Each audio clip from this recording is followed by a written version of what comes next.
Hello and welcome to this new episode of the JMDR Medical Device Expert Podcast hosted by the Journal of Medical Device Regulation.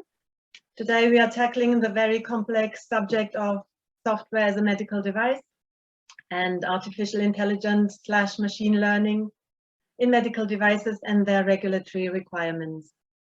My name is Maria. I will be your host for today's session. And to be honest, I'm having quite an early start. It's 7 a.m. my time. And the reason for this early start is that I'm speaking to a medical device expert at the other side of the planet this morning. A warm welcome to our guest speaker who is based in Australia, Val Thijs. It's absolutely lovely to have you here with us, Val. Val, you have been a member of the journal's wonderful editorial advisory board for many years now, but you are also much more than that, of course. Could you tell us a bit about yourself and your current role in the medical device industry? First of all, thank you, Maria and JMDR, for organizing this interview. Very kind of you. My background is regulatory affairs. I've been a regulatory affairs professional for more than 20 years now. I have worked with various small startup and large company in regulatory and quality capacities. More recently, I worked for the Medical Technology Association of Australia as Director of Regulatory, Clinical and Code of Practice. And currently, I have my own consulting business. What's the name of your consulting business? Market Access Australia. Okay. Well, thank you, Val, for this introduction. So let's get started. Subscribers of the Journal of Medical Devices, Journal of Medical Device Regulation, were invited to send us their questions about the regulatory requirements for software as a medical device and artificial intelligence in medical devices. And as this is such a hot topic, you won't be surprised to hear that we received lots of questions, a few which are quite specific, but we will try to get through as many as possible in the time we have available. So, are we switching to the slides, if you like, Val? Certainly.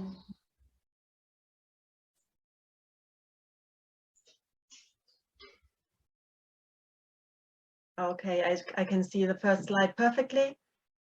So my first question coming from a subscriber is, are there particular challenges faced by industry by having potentially different regulatory requirements applied by various regulatory authorities around the world?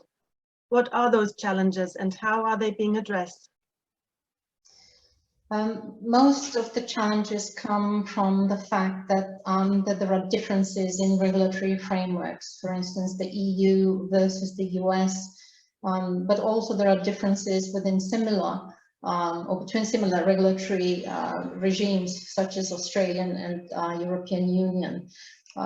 Typical causes for these challenges are differences in terminology, differences in risk classification for the same products. They're not that frequent, but still they do occur. Differences in level of regulatory oversight. And also the fact that manufacturers need to submit different submission in different jurisdiction, that is much mentioned difficulty and something that puts a lot of stress on a company's resources. Now, unlike that, it's unlikely that there will be one regulation fits all anytime soon. So even with the convergence efforts of IMDRF in the recent years, it's unlikely that we will see a completely harmonized regulatory regime for medical devices. Some positive developments also recently is mutual recognition of regulatory approvals. But even then, regulators prefer to have their own added oversight of medical devices that are approved in other markets. And certainly for high-risk medical devices, that oversight is likely to be complete or quite extensive in every market. In general, companies can address these challenges by advanced planning, careful advanced planning, identify common or similar regulatory requirements in the major markets that they target, identify common regulations in this jurisdiction, and any national or regional differences, and then address them accordingly in their tech file. When doing this, it's quite likely that the effort will be minimized and streamlined. So that's on the first question. Okay, thank you. My next question. What is your opinion on the EU approach to AI and the recently released draft regulation? How does the EU's approach differ from the rest of the world, particularly China, the USA and UK? Yeah, so I actually went through all these key markets, EU, US and China, and I prepared a few slides for each. So let's start with the EU. So we do have a new EU Artificial Intelligence Act of 2021. And this act takes a horizontal approach in that it is not written for specific categories of medical devices or therapy areas. The EU regulation requires full consistency with existing union legislation applicable to sectors where high risk artificial intelligence systems are already used or likely to be used in the near future. That means we will not see any contradictions between the new AI Act and existing medical device regulations. Just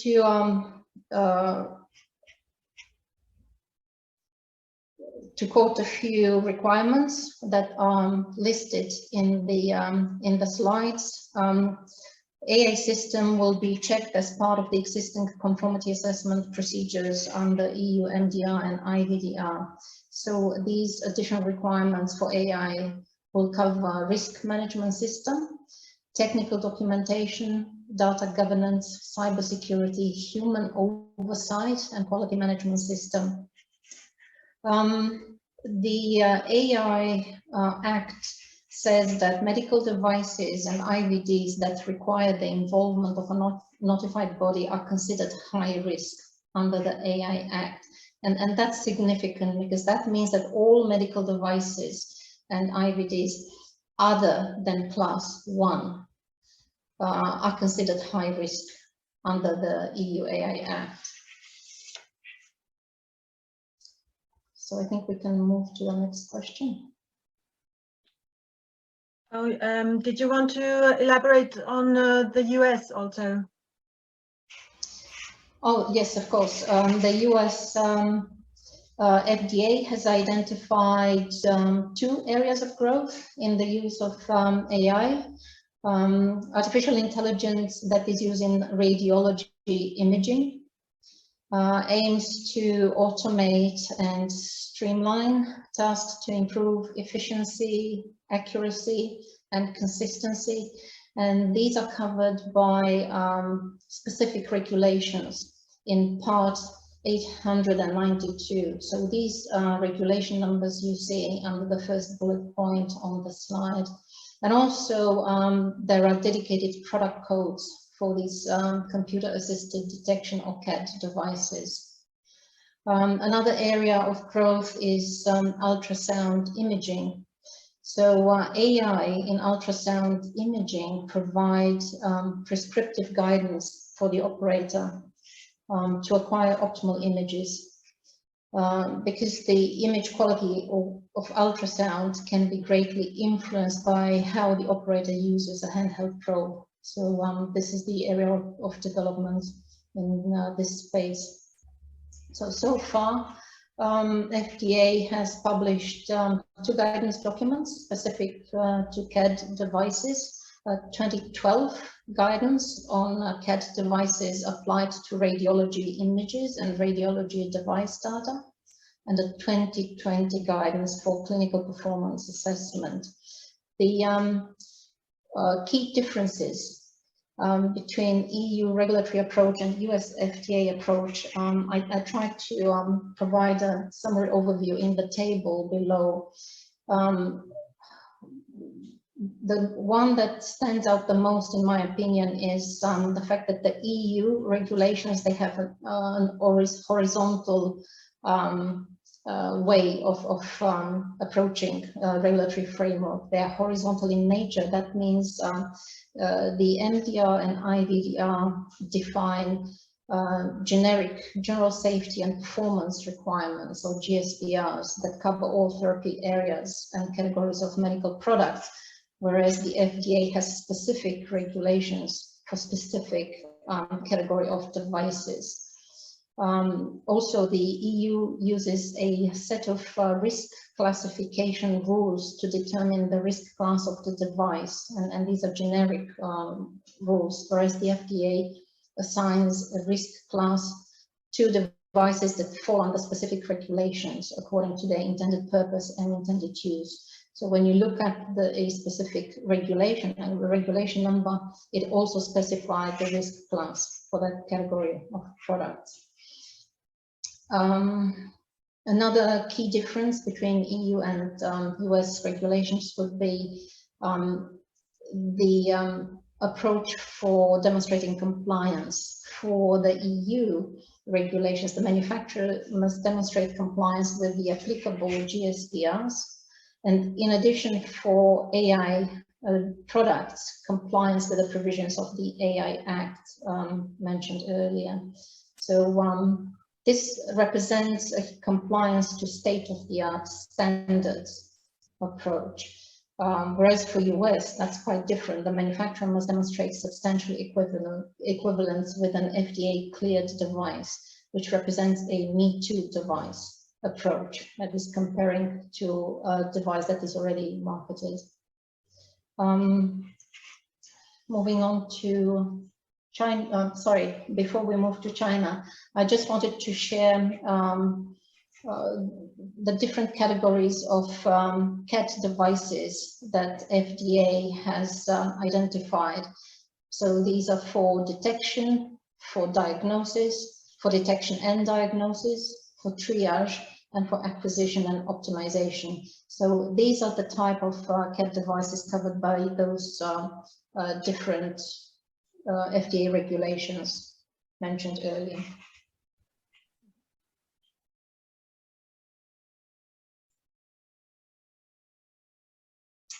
A little bit about UK developments. The MHRA has announced in 2021 the launching of a regulatory change program for software and artificial intelligence. So this program consists of 2 work streams. One work stream includes 8 work packages for software as medical device reform, SAMD reforms. And you can see that there are 8 work streams from work packages from 1 to 8, and also a second work stream that includes 3 work packages dedicated to artificial intelligence as medical device, or AI, AMD. These 3 work packages for AI as MD cover rigor, interpretability, and adaptivity. That's WP 9, 10, and 11. The MHRA ran a public consultation at the end of 2021, which is now closed, and said that the new regulation will come into force in July 2023 with appropriate transitional arrangement. So watch this space. And we've come to China as well. The Chinese National Medical Products Administration, NMPA, formerly CFDA, has been very active recently in this space. They have published in 2021 a guidance on the classification, defining of AI-based medical software products. And in March 2022, so very recently, they have published additional 3 guidelines for artificial intelligence and software. So these guidelines, it is quite clear the intention of NMPA to align as much as possible with existing IMDRF and FTA guidelines in this area. The guidelines for artificial intelligence in medical devices registration categorizes medical devices that are driven by artificial intelligence into high risk and low risk.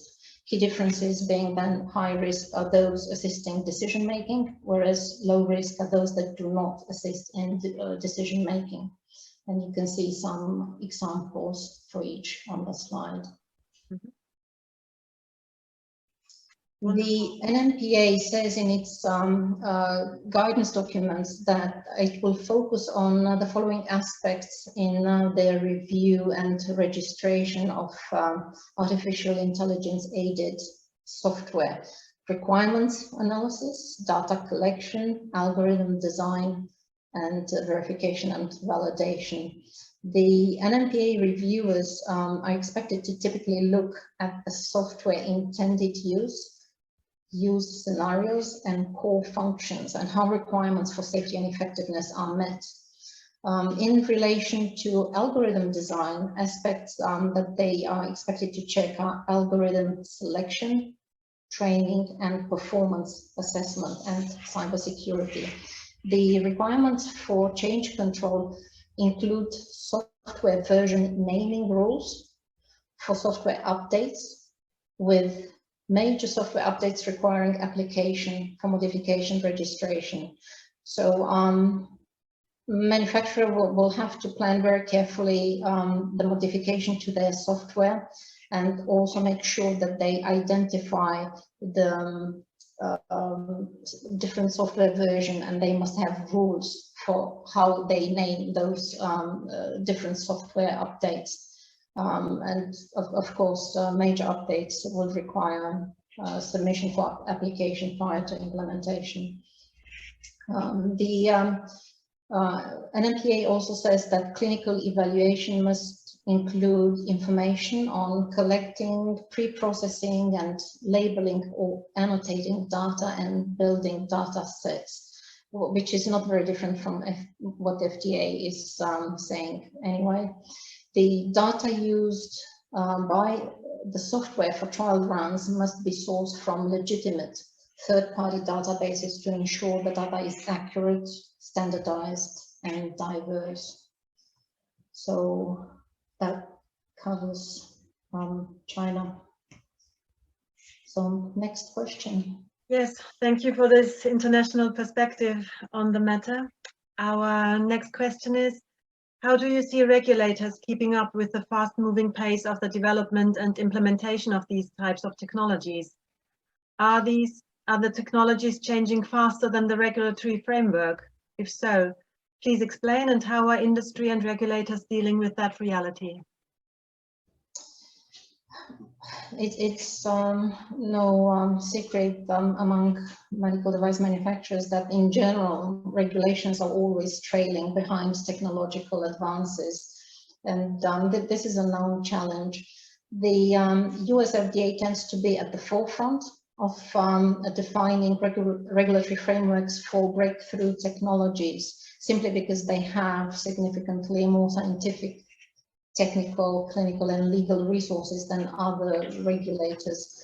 And this has been the case also for software as medical devices, artificial intelligence, and cybersecurity. So far, FDA has cleared approximately 190 artificial intelligence algorithms used in radiology. So finding a predicate is relatively easy. I provided on the slide a link to this list of AI algorithms used in radiology, which is published and maintained by the American College of Radiologists Data Science Institute, AI Central. And also there's another list available of AI/ML enabled medical devices that have been cleared by the FDA since the 90s. So that link is there as well. What FDA seems to struggle with is publishing of new and revised guidance documents. So I mentioned earlier, so the FDA regulations are vertical in nature, so they are defined for category of products. So therefore, that there is a long list of such regulations and related guidelines. So it does require a lot of time and effort to issue new ones and to maintain existing ones. So for example, for CAD devices that I mentioned in an earlier slide, that there is one regulation, CFR 892.2090, that still has not been published. That is for CAD devices for detection and diagnosis. So this is something that we need to keep an eye on and be aware when it's published. The EU regulations, due to their horizontal structure, tend to be more resilient in relation to new and emerging technologies, because most of the GSPR, the general safety and performance requirements, are defined at a high level and can be applied to a variety of existing and new technologies. In industry, it's important that industry contributes and to the shaping of new regulations for novel technology, and they have the opportunity to do that through the process of consultations, either directly or through industry big bodies such as METEC Europe or AdvaMed in the US. And regulatory agencies usually invite such comments and contributions from industry, since the industry is the driver for innovation. So I think we can move to the next question, perhaps. Okay. These types of devices have the potential to transform healthcare and improve patient care significantly. What are some of the most significant potential benefits of these types of technologies? What are some of the potential pitfalls, risks, and watch-outs in terms of how these technologies are being used or may be used in the future? In terms of benefits, that they are quite clear and significant. In the field of medical radiology, well-designed artificial intelligence algorithms that have been trained on vast amounts of data can improve accuracy and consistency of diagnosis and across different imaging modalities. AI can also increase efficiency and of patient triage through task streamlining and automation, and better prioritize patients with potentially time-sensitive findings. Also, certain tasks traditionally performed by radiologists can now be performed autonomously by AI-driven imaging equipment. And AI, importantly, can also be used to train healthcare professionals working in diagnosis imaging. I have also provided an example, a very good presentation from IBM Watson on how AI is used in the breast screening program. Another area, sonography, also important benefits. The quality of ultrasound images, it depends on how the operator uses a handheld probe. By providing prescriptive guidance for the operator to acquire optimal images, AI can be used by both experienced and novice users to acquire images with equivalent diagnostic quality. And another example there, AI and the Art of Sonography, a very good presentation by Uni of Oklahoma. A little bit about risks.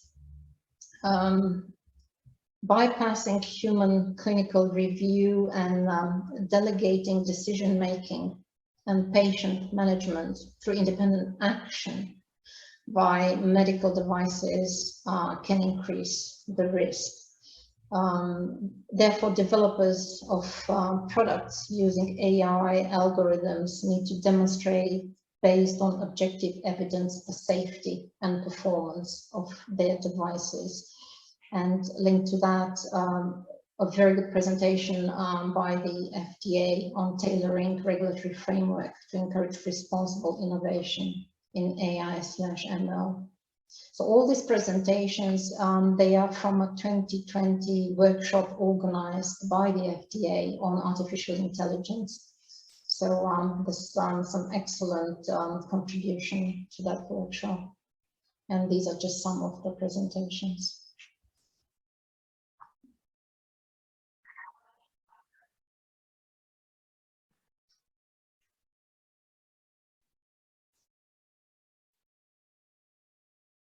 Okay, so the next question on post-release maintenance. I am assuming this question refers to managing of changes to the AI-based medical devices during post-market. As with other softwares, medical device-based products, the manufacturer must define the criteria for what constitutes significant or major change for their product, based on the latest regulatory guidelines in each jurisdiction where their product is being marketed. Typically, significant or major changes to a medical device require pre-approval by the regulatory authority before being able to be implemented in the respective market. In the US, for software, the decision of what constitutes a significant or major change should be made using the FDA guidance, deciding when to submit a 510K for a software change to an existing device. So this guidance is linked, shown on the slide. For AI algorithm contained in the software application, FDA identifies 3 categories of modifications following initial approval.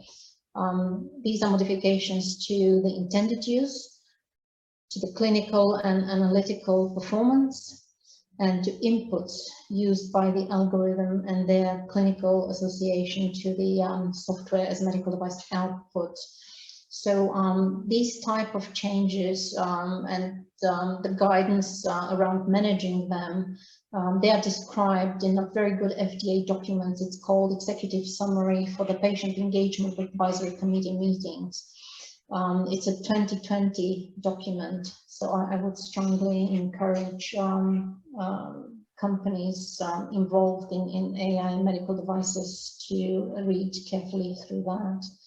And also, of course, there are some other guidance documents. So if there is a guidance document applicable to your product, the typical recommendation is to follow that, read it carefully, and follow everything that applies to your product. So moving on.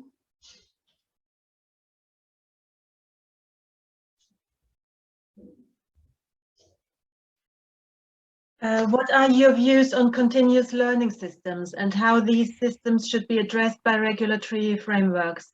How can a manufacturer obviate the need to keep updating the technical documentation with each iteration and software upgrade?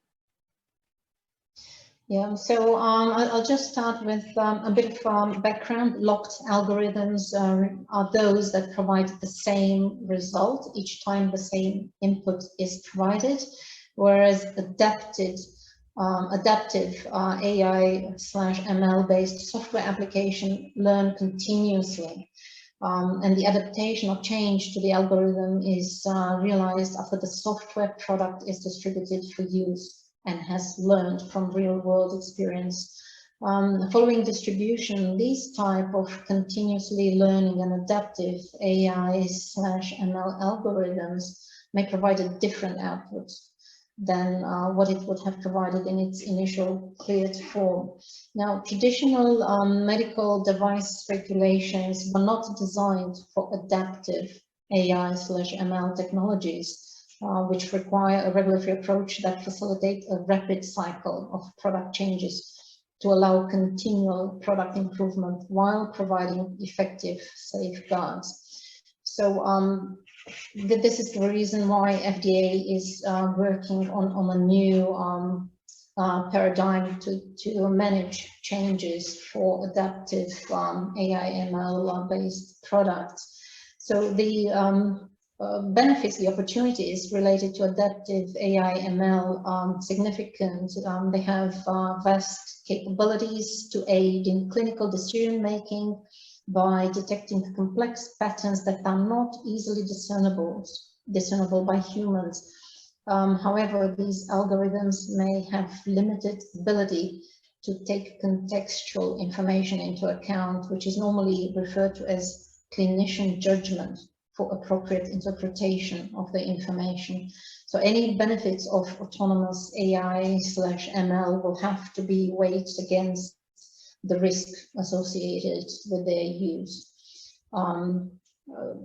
So currently most AI/ML systems that are currently being designed provide decision support, where clinicians are still expected to provide oversight of algorithm interpretations. Autonomous AI/ML applications that can cause serious injury or harm to patients if they malfunction would definitely be considered high risk. As a general comment, the technical documentation must be maintained anyway, but manufacturers can and should optimize the rate of changes in their product after the first release. I wanted to share also with the JMDR audience that there is a paper that was published by the European Commission in 2020 on artificial intelligence that has some very interesting statements in there.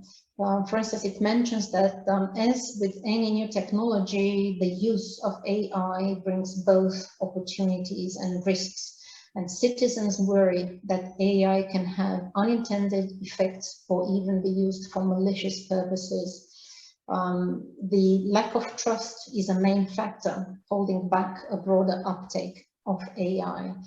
The paper says also that the black box nature of many algorithms, particularly those using deep learning based approaches, is a frequently mentioned area of concern. So therefore, the Commission proposed a regulatory framework for artificial intelligence that includes 7 key requirements. And these are specified in the guidelines on trustworthy AI, dated April 2019. So these 7 requirements are listed also, are reproduced on the slides. They are human agency and oversight, technical robustness and safety, privacy and data governance, transparency, diversity, non-discrimination and fairness, societal and environmental well-being, and accountability.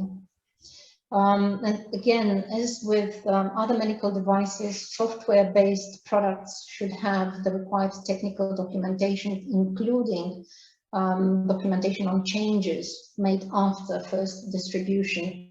What manufacturers can do to better manage this workload is to optimize the rate of changes after first release. If a product needs numerous changes in the first few months after release, this may be an indication of suboptimal product development practices. Product releases should be paced so that the documentation effort does not become unmanageable. Also importantly, the documentation should be of high quality, which does not necessarily mean high quantity.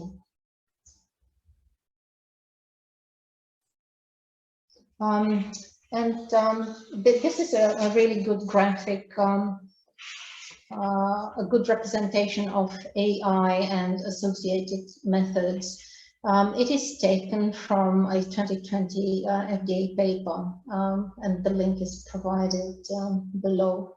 So I think it explains really nicely where AI and ML sit in relation to each other, and what supervised learning, unsupervised learning, and deep learning mean.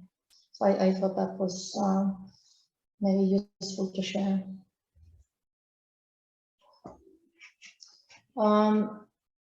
In its proposed regulatory framework for modifications to AI/ML-based software as medical device, the FDA proposes a framework that is based on the IMDRF risk classification for SAMD, on the FDA software modifications guidance that I mentioned earlier, and the total product life cycle, TPLC. This TPLC approach is mentioned in the FDA Digital Health Software Pre-Certification or Pre-Cert program, which leverages FDA pre-market programs such as 510K, De Novo, and PMA pathways. The TPLC, or Total Product Life Cycle regulatory approach, involves the following. And I think, yeah, we have the 4 steps on the right-hand side. Establish expectation on quality systems and good machine learning practices. Conduct pre-market review for software as medical device requiring pre-market submission. Manufacturer to monitor the AI/ML device and incorporate the risk management approach, and enable increased transparency to users and the FDA using post-market real-world performance reporting. So again, this diagram there requires a lot of extra reading from the paper to explain the steps, and for this reason I included a link to that paper.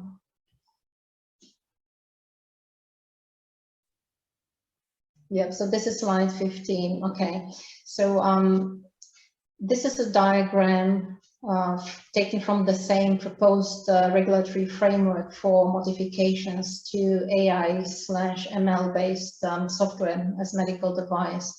The FDA recommends that the manufacturers provide periodic reporting to the FDA on updates that were implemented as part of an approved SPS and ACP, as well as performance matrix for those software products, according to the principles of transparency and real-world performance monitoring. So SPC stands for SAMD pre-specification, and what it means is a manufacturer's anticipated modification to performance or inputs or changes related to the intended use of AI/ML-based software as medical device. So these are the types of changes the manufacturer plans to achieve when the software product is in use. The SPS draws a region of potential changes around the initial specifications and labeling of the original device. So this is what the manufacturer intends the algorithm to become as it learns. So this is taken directly from the FDA paper. Similarly, the ACP stands for Algorithm Change Protocol. And what it is, it represents specific methods that the manufacturer has in place to achieve and appropriately control the risks of the anticipated types of modifications delineated in the SPS. The ACP is a step-by-step delineation of the data and procedures to be followed so that the modification achieves its goals and the device remains safe and effective after the modification. So as mentioned earlier, the type of changes that could be pre-specified in an SPS and managed through an HCP include performance, intended use, and indications for use. And we can, I think, move to the next question. Yes. For AI/ML, can you give any insights and examples on what notified bodies are accepting as sufficient for post-market surveillance or post-market clinical follow-up?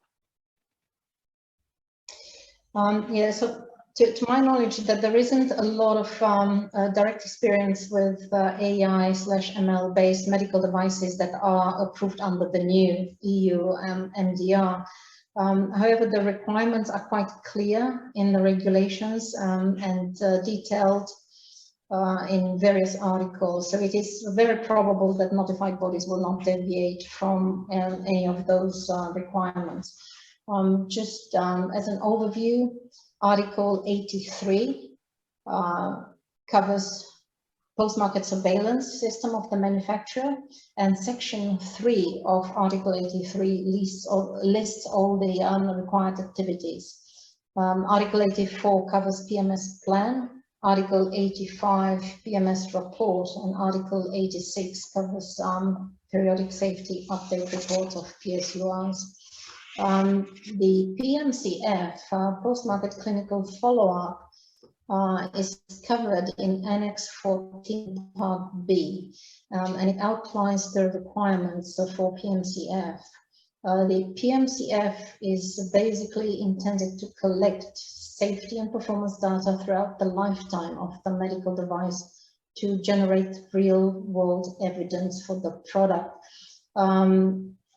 Typically, a notified body would most likely require a PMCF if one or more of the following apply, and these are listed, the 5 bullet points on the slide. So the product is new or employs novel technology for which there isn't substantial clinical evidence demonstrating safety and performance, or the product is high risk according to the risk classification rules of EU MDR, or the risk classification of the product has changed under the EU MDR as compared to the old Medical Devices Directive, or the available clinical evidence is outdated or has data gaps in relation to the intended use or indications for use, or the medical device has undergone significant changes since initial placement on the market, such as new or change intended use or indications for use. And the last key factor is new emergent risks identified via customer complaints, adverse event reporting, or any other feedback. Okay. Do we go to the next question? Yes. To what extent can and should a manufacturer align the approval process of medicinal products and software as a medical device when they are meant to be used together? Is the current system in Europe, which provides for separate approval processes by separate regulatory entities, that is the European Medicines Agency or a national competent authority versus notified bodies, a hurdle? Okay, so that's about that. Question is about drug device combination products. The fundamental rule for drug device combination products is that these must ensure that both the drug component and the device component of the combination comply with their respective regulatory requirements. That is the EU directive or regulation for medicinal products for the drug component, and the EU MDR Annex 1, which covers general safety and performance requirements for the device component. The two regulatory regimes are quite different, but the timing of the approval process can be managed in parallel. The key question here is which regulatory agency takes the leading role in the assessment of the combination product. Now, I included the definitions there, the third bullet point on the slides, on what is a principal intended action and a principal mode of action, which are both taken from Article 2.1 of the MDR and Article 1.6b from the MDR respectively. Now, if the drug has an action ancillary to that of the device, the combination product is assessed under the EU MDR by a notified body accredited under the EU MDR. If the drug has an action that is principal and not ancillary, the combination product is assessed under the regulations governing medicinal products. So, and that depends a lot on the claims made in the product and the technology employed in the product. There is also a recent MDCG guidance document from 2022. It's called Guidance on Borderline Between Medical Devices and Medicinal Products. It clarifies, among others, that the product is regulated either by the MDR or the MDP, but not both. And also that the MDR and MDP do not apply cumulatively. So the link to this new guidance is also in the slide. Great. What standards should be used for AI/ML? Our subscribers think maybe ISO 62304 and ISO 82304. Do you agree? And are there any other relevant standards? Also, are there any standards that should be followed for cybersecurity now? Yeah, that's an excellent question, actually. So software-based medical devices should be developed and their lifecycle managed according to best practices. And these are defined in IEC 62304 standard. Also, since risk management is an important factor for all medical devices, ISO 14971 for risk management should be implemented together with IEC 62304 for software-based products. The other standard mentioned in the question, IEC 82304, applies to health software, which covers software products used for managing, maintaining, or improving health of individual persons or the delivery of care. So a typical example of such a software is a script generating software used in a doctor's practice. So most health software products fall outside the scope of medical device, but there may be some overlap. For instance, if software managing patient data combines or flows seamlessly with setting the radiology treatment for a patient, for instance. But that typically is managed by having clear modules and separations between those different parts of the software. There are also specific requirements for the AI/ML algorithm component of the software products, such as those defined in the FDA guidance document for CAD devices that I mentioned earlier. Where there's no product-specific standards or guidelines for the algorithm, the manufacturer has an obligation to specify the product claims, translate the product claims into testable requirements, and provide objective evidence demonstrating that the product meets the requirements. So in addition to life cycle processes, there are standards and guidelines for cybersecurity, and I provided a link to FDA sources for cybersecurity, which are excellent, and also standards and best practices for configuration management, such as ISO 10007. So that's it for standards. Okay. What are the procedures as well as the consequences of a permanent discontinuation or interruption in the manufacturing of a device of this type that is likely to lead to a meaningful disruption in the supply of that device, considering the new European regulatory system? So medical device regulations do not have provisions similar or comparable to those for medicine shortage notifications. For certain types of devices, such as active implantables or capital equipment, there may be commercial agreements that are put in place and stipulate that the manufacturer must continue to provide parts and components for the discontinued device or equipment during the lifetime of the device. But that's more a commercial requirement and has also insurance implications, not so much. Such requirements do not come currently from regulations. And they probably would not apply to software since there are no physical parts in software. So we can probably move to the next one. Okay. For software as a medical device with AI/ML, what should be the appropriate performance targets? For example, should the targets be set according to A, guidelines, B, the gold standard of a clinician's performance on the same task, or C, a competitor's performance targets for the same or similar task, or D, something else?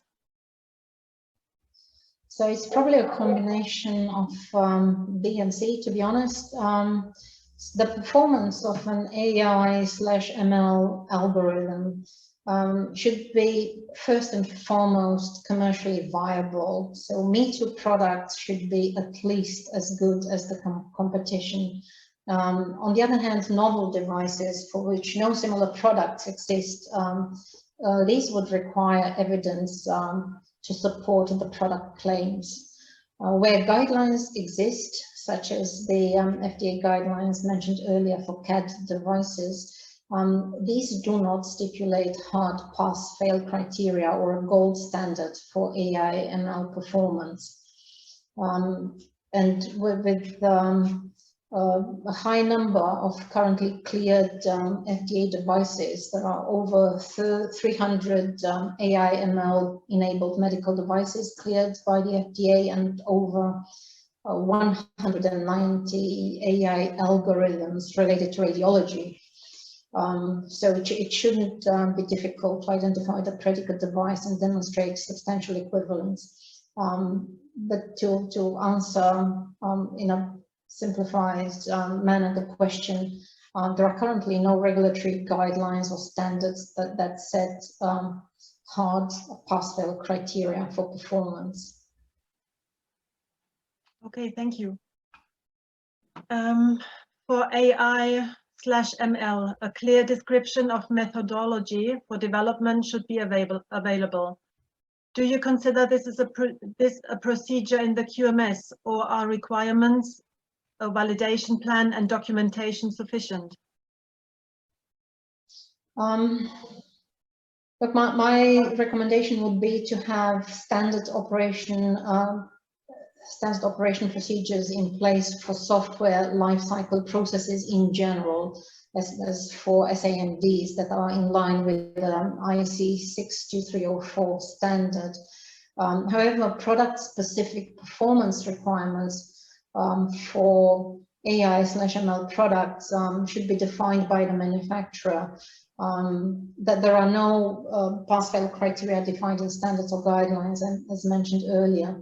And the gold standard is usually the best product on the market at the time. So the methodology for development can either be in a product development plan, or if it's the same or consistent across multiple products, it can be covered in a company SOP. Novel devices would require evidence that the clinical needs and the requirements are met, and that should be ensured through consistent processes for software development. For AI and ML algorithms, if a regulatory guideline exists, like the FDA guidelines for CAD devices, it should be used to generate the evidence for the algorithm performance. So any methodology in an applicable guidance document should be used for that AI/ML product.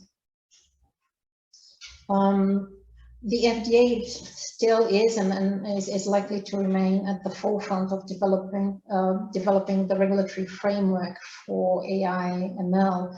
So its guidelines are very likely to gain acceptance and be followed worldwide. But it always good to check in advance with the local regulator before making such decisions. So your EU notified body in the EU and Australian TGA for Australia and so on. Again, for artificial intelligence and machine learning, are there guidelines on the size of data sets or only on statistics? Again, there are currently no hard requirements for the size of the data sets. There are no numbers specified in guidelines or standards. What manufacturers need to do, they must have a statistical analysis plan, like endpoints, statistical methods, and these must be included in the submission. It is highly recommended those to have a biostatistician prepare the statistical analysis plan and have a pre-submission meeting with the regulator to check that the plan is acceptable before starting the actual study. So I found a really good excerpt from an FDA guidance on clinical performance assessment for CAT devices, and I thought to share it with the JMDR audience on this slide. So it says importantly, the clinical performance assessment for CAT-E devices is typically performed by utilizing a multiple reader, multiple case MRMC study design, where a set of clinical readers, i.e. clinicians evaluating the radiological images or data in the MRMC study, evaluate image data under multiple reading conditions or modalities, such as readers unaided versus readers aided by the CAT-E. The MRMC design can be fully crossed, whereby all readers independently read all of the cases. And here, the next sentence is very important. I underlined it myself. This design offers the greatest statistical power for a given number of cases. FDA also says, however, non-fully crossed study design may be acceptable, for example, in prospective studies where interpretation of the same patient data by multiple clinicians may not be feasible. So I guess the idea is get someone qualified to design the plan and have all the justification for the number of the size of data sets, number of readers, the statistical plan, and have that plan checked by your regulatory authority before you start a very expensive study. Also, the FDA quotes a rather old guidance document, the statistical guidance on reporting results from studies evaluating diagnostic tests. This is a guidance from 2007, so I included a link to that guidance as well. So we can move to the next one. I'll jump to the next question. How Yes. should the risk of over-under reliance on AI be addressed by manufacturers or providers? I think the simple answer is to avoid over or under reliance, and this can be done by making accurate claims in the instructions for use and advertising. There should be no ambiguous or easy to misinterpret wording or images in advertisements or any other communication from the manufacturer. So, for example, if a product is intended to be used only as an adjunct to diagnosis, but not for direct diagnosis, the IFUs, the advertising should clearly state that the clinician must make the final call for the diagnosis. And also to monitor the effectiveness of the product, IFUs and advertising, any other communication, the company should closely look at all feedback that they receive from their customers, from clinicians, through feedback, customer complaints, and other feedback sources. Okay, I have one last question for you, which is very specific and relates to the US regulation. The question is as follows.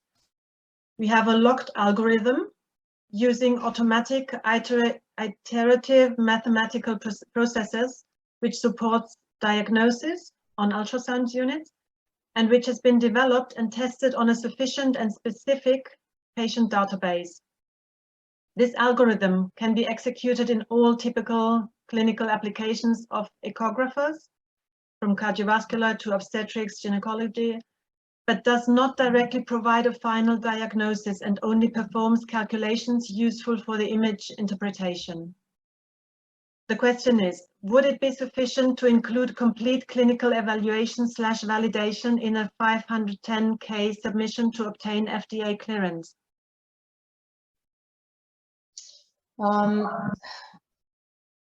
So in this case, so like many AI related submissions, the FDA recommends to have those pre-sub meetings, and the manufacturer should prepare well their question. They should prepare a good summary of their product, what it does and what they plan to do to demonstrate safety and performance.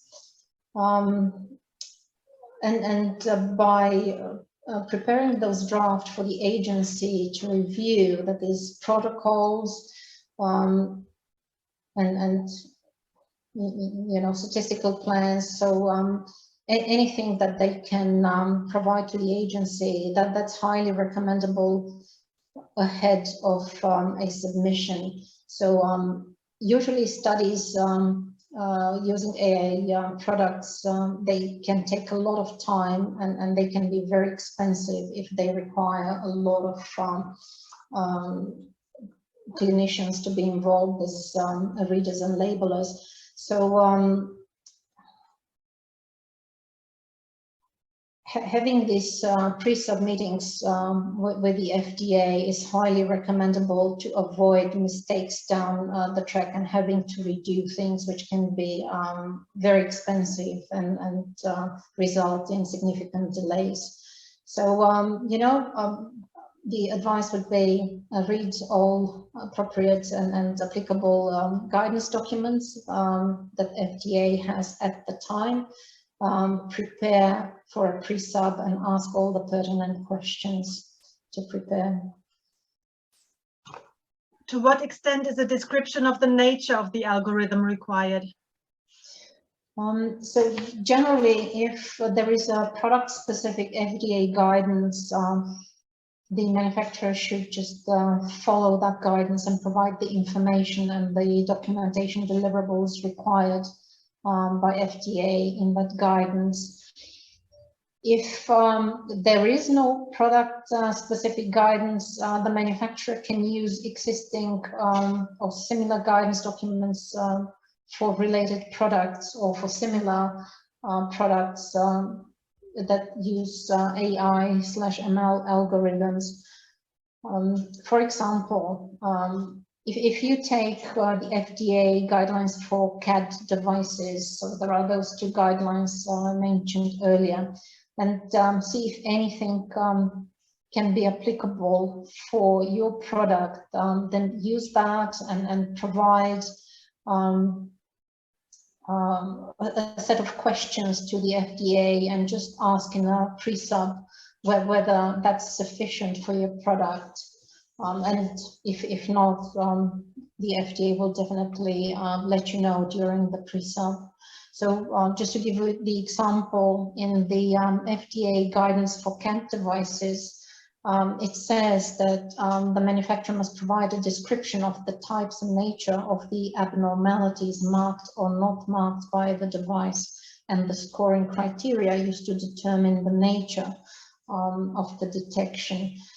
So in general, the FDA would expect the description of the algorithm design and function to be detailed enough to allow a technological comparison with any predicate devices. So that's a general rule that would apply to more than just one product category. And the final question. Yes. Is there a need for periodic review for both open and locked algorithms?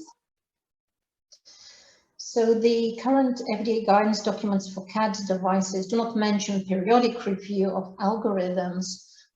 Significant changes to a locked algorithm beyond the original market authorization would have to be submitted to the FDA for approval prior to implementation. On the other hand, for open or adaptive algorithms, the FDA paper mentioned earlier, titled Proposed Regulatory Framework for Modifications to AI/ML-based software as medical device, recommends that the manufacturers provide periodic reporting to the FDA on updates that were implemented as part of approved SPS, that's SAMD pre-specifications, and ACP, that's Algorithm Change Protocol, as well as performance metrics for those SAMDs according to the principles of transparency and real-world performance monitoring. And I think we've reached the end. Wow, well, thank you so much for this wonderful presentation and for bringing much needed light and structure to this complex matter. I think that both people who don't know anything about AI/ML in medical devices, as well as experts in the field, have learned a lot from you today. Thank you so much for being with us. Well, thank you, Maria, and thank you, JMDR, for organizing this interview. I very much appreciate you being so flexible with the time zones. Yes, and I just want to mention that your slides will be available alongside the video and audio file. So I hope that our audience will come back to check out the links that you provided kindly, because this is really helpful information and much needed for further reading. Thank you so much for being very with us. much, and also thank you to all the JMDR readers who provided the questions. Well, it was very much appreciated. Thank you. I will tell everybody who was involved in the process. Thank you so much, Val. Thank you. Bye. Bye.